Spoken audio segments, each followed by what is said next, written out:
بسم اللہ الرحمن الرحیم۔ السلام علیکم ورحمۃ اللہ وبرکاتہ۔ چلیے آپ کو میں ایک اور واقعہ سناتا ہوں، انشاءاللہ آپ کو ضرور پسند آئے گا۔ چلیے شروع کرتے ہیں۔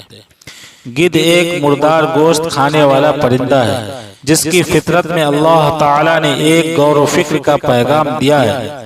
اس کا کھاتے ہوئے تو پیٹ تو بھر جاتا ہے لیکن بھوک ختم نہیں ہوتی، تو وہ بھاگنا شروع کر دیتا ہے اور بھاگتے بھاگتے کھایا ہوا الٹ دیتا ہے۔ الٹی کے بعد پھر کھانے لگ جاتا ہے، پھر بھی پیٹ تو بھر جاتا ہے لیکن بھوک ختم نہیں ہوتی۔ اسی طرح وہ بار بار یہی عمل دہراتا ہے لیکن بھوک نہیں ختم ہوتی، کیونکہ وہ حرام اور مردار کھاتا ہے۔ یہ قدرت کی وضع کردہ آفاقی اصول ہے جو حرام کھانے والوں کے لیے لمحہ فکریہ ہے۔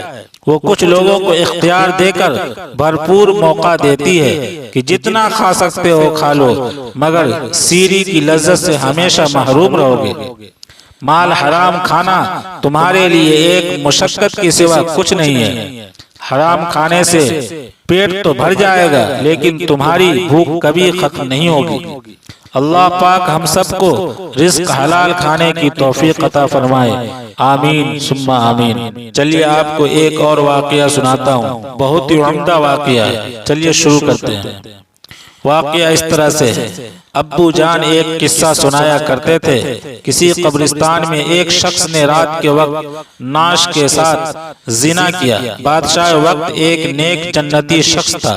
اس کے خواب میں ایک سفید پوش آدمی آیا اور اسے کہا کہ فلاں مقام پر فلاں شخص اس گناہ کا مرتکب ہوا ہے، اور اسے حکم دیا کہ اس زانی کو فوراً بادشاہی دربار میں لا کر اسے وزیر خاص کے عہدے پر مقرر کیا جائے۔ بادشاہ نے وجہ جاننی چاہی تو فوراً خواب ٹوٹ گیا۔ وہ سوچ میں پڑ گیا۔ بہرحال سپاہی روانہ ہوئے اور جائے وقوع پر پہنچے۔ وہ شخص وہیں موجود تھا۔ سپاہیوں کو دیکھ کر وہ بخلا گیا اور اسے یقین ہو گیا کہ اس کی موت کا وقت آ پہنچا ہے۔ اسے بادشاہ کے سامنے حاضر کیا گیا۔ بادشاہ نے اسے اس کا گناہ سنایا اور کہا آج سے تم میرے وزیر خاص ہو۔ دوسری رات بادشاہ کو پھر خواب آیا تو بادشاہ نے فوراً اس سفید پوش سے اس کی وجہ پوچھی کہ ایک زانی کے ساتھ ایسا کیوں کرنے کو کہا آپ نے؟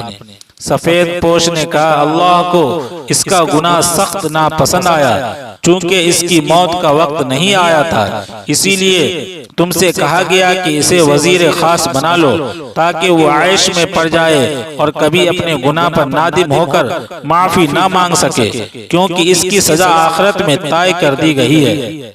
مرتے دم تک وہ عیش میں غرق رہے گا اور بلکہ خوش بھی ہوگا۔ جس گناہ پر اسے سزا دینی چاہیے تھی اس گناہ پر اسے اعلیٰ عہدہ مل گیا، سو اسے گمراہی میں رکھنا مقصد تھا۔ ابو اٹھے اور میرے سر پر ہاتھ رکھے اور کہا بیٹا جب گناہوں پر آسانی ملنے لگے تو سمجھ لینا آخرت خراب ہو گئی اور توبہ کے دروازے بند کر دیے گئے تم پر۔ میں سن کر حیران رہ گیا۔ اپنے گراباں میں اور آس پاس نگاہ دوڑائی، کیا آج ایسا نہیں ہے؟ بار بار گناہوں کا موقع ملتا ہے ہمیں، اور کتنی آسانی سے ملتا ہے اور کوئی پکڑ نہیں ہوتی ہماری۔ ہم خوش ہیں، عیش میں ہیں۔ سچ کا راستہ دشوار ہوتا ہے، اس میں بے شمار تکلیفیں ہوں گی، آزمائشیں ہوں گی، مصیبتیں سب ہوں گی، مگر گناہ کا راستہ ہمیشہ ہموار ہوگا۔ اللہ تبارک و تعالی سے دعا ہے ہم لوگوں کو ہدایت نصیب فرمائے، آمین ثم آمین۔